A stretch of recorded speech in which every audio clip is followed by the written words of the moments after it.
afin que l'action de l'heure contribue efficacement à l'épanouissement de nos populations et par ailleurs impulse la dynamique de développement dans nos localités qui connaissent encore beaucoup de retard.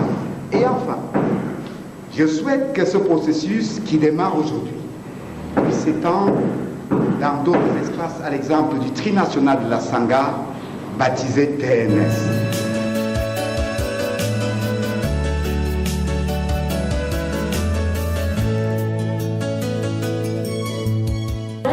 Et que vous soyez mieux outillés en ce qui concerne les normes qui régissent les activités extractives.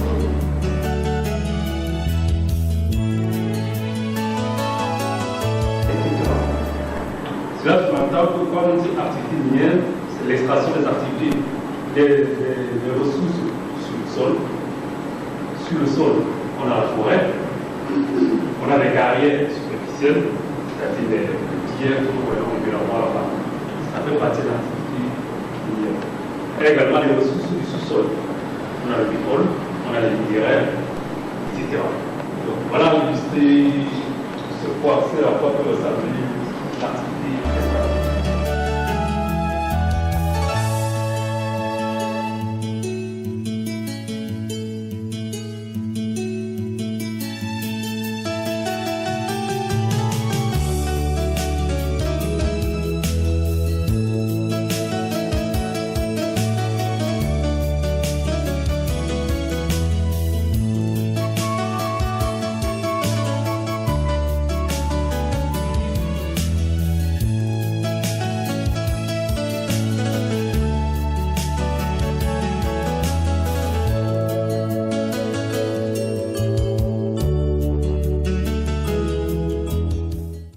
Le problème, c'est que nos mines sont concentrées en zone forestière.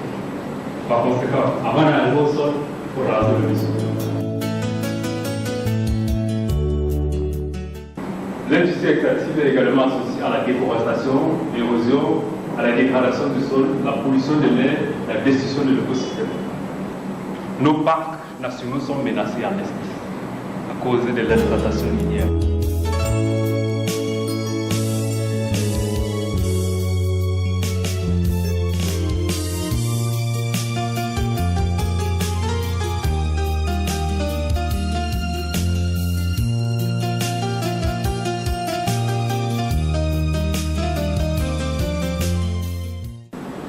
Le constat, c'est que les enfants ne vont plus à l'école.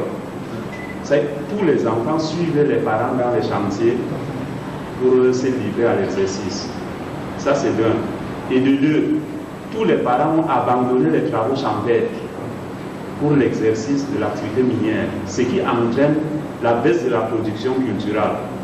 Maintenant, ils sont plutôt appelés à se déplacer à des kilomètres pour aller se ravitailler avant de revenir au niveau du chantier, dans les sites. Et les marchandises qu'on vend même au niveau du site, je vous assure, on double le prix par 3 ou 4. On a vu les enfants d'être avec 2 têtes. Les enfants d'être avec 3 ou 4 pieds. Et tout ce que ça peut comporter. Mais ça avait du recul parce que lorsque vous avez un premier cas, un deuxième, un troisième, dans les différentes localités, pas même concentré dans un espace bien déterminé, ça a mené, donc ça a attiré notre attention. Ça a mené certainement des manipulations de produits. Voilà, la manipulation des produits, que ce soit par les entreprises, que ce soit par l'exploitation artisanale.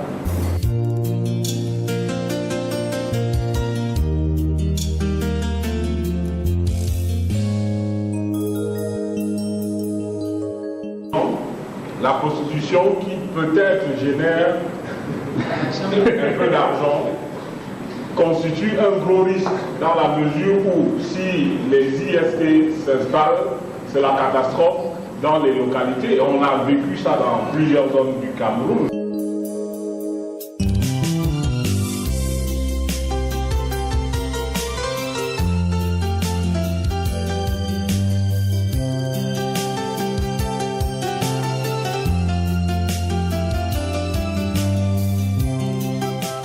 Je voudrais passer aux journalistes aujourd'hui après cet atelier d'observation qui puissent, des gens, sensibiliser davantage les communautés sur les droits dont ils ont en matière de gestion et d'exploitation des ressources minières. Oui.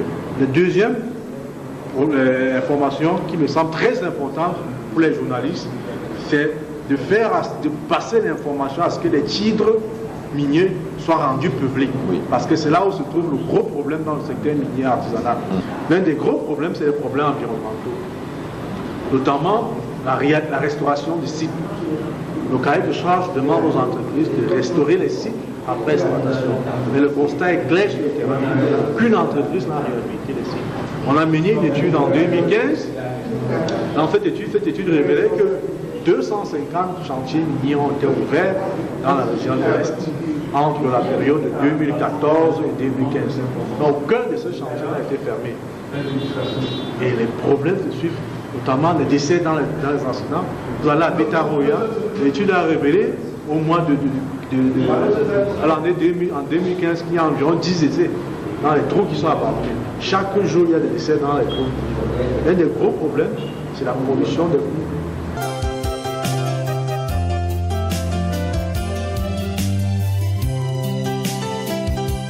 Je dis que les populations vont revenir à ces enfants pour cultiver, si ce n'est peut-être 50 ans, 100 ans plus tard.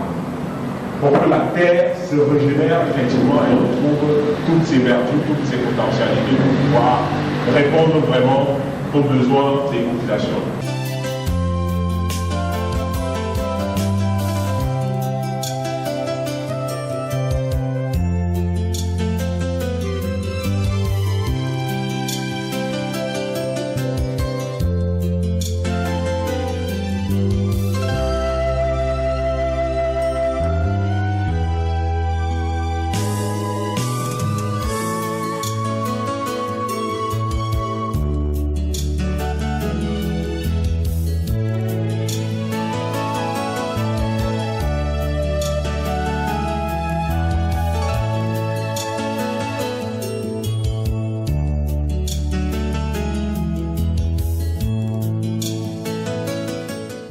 Nous sortons de cet atelier suffisamment outillés, mais désormais il est question de passer de la parole aux actes.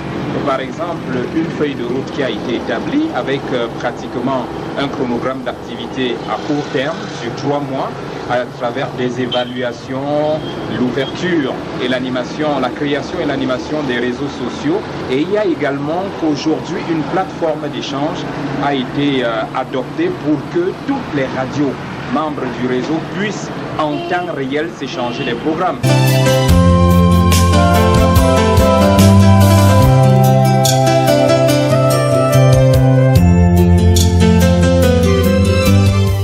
Alors nous avons été capacités dans le but de mieux éclairer l'auditoire, je dirais, nos auditeurs et les populations en général, en ce qui concerne certains avantages et certains inconvénients. Quand je parle d'inconvénients, je parle des méfaits suite à l'exploitation de ces ressources minières. Alors comment gérer donc ces méfaits au sein de la population? Alors quelles sont de l'autre côté les retombées de ces exploitations qui peuvent bénéficier nos populations? Nous avons été donc capacités sur ce domaine. Nous avons vraiment été capacités sur la nouvelle loi minière. Et nous avons été éduqués sur les concepts même du domaine minier. Voici en fait ce qui nous a réunis pendant 3 jours. C'était des concepts clés.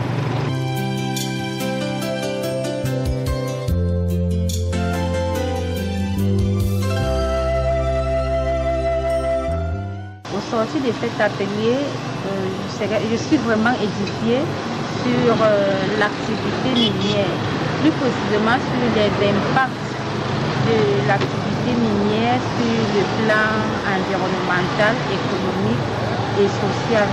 Pour ce qui concerne le RERA, j'aimerais que pour la région de l'Est, nous soyons vraiment dynamiques, que nous vulgarisons les textes sur l'activité minière.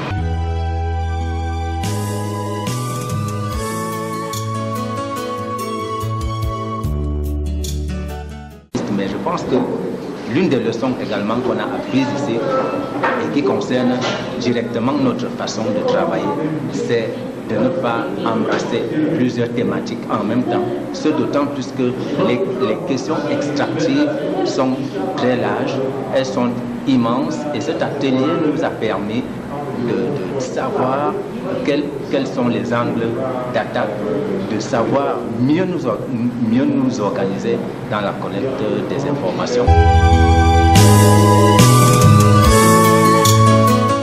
Nous avons mis un accent particulier tout d'abord sur la compréhension des concepts de base. Nous avons parcouru la compréhension du cadre réglementaire.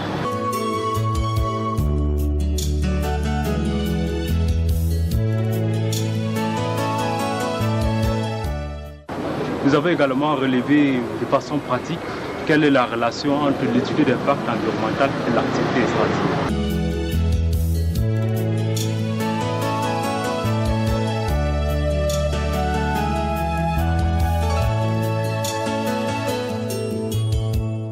Nous devons abandonner seulement au niveau des médias et des radios locales et communautaires qui sont déjà des maillons très importants dans cette chaîne de sensibilisation. Nous devons en plus du plaidoyer impliquer personnellement les autorités, je pense, les chefs traditionnels, les autorités de toutes sortes, qu'elles soient administratives ou traditionnelles, et même religieuses, sur la dégradation, la destruction, la déforestation de l'environnement. Comme je l'ai dit, j'en sors un peu très effrayé des conséquences de l'exploitation.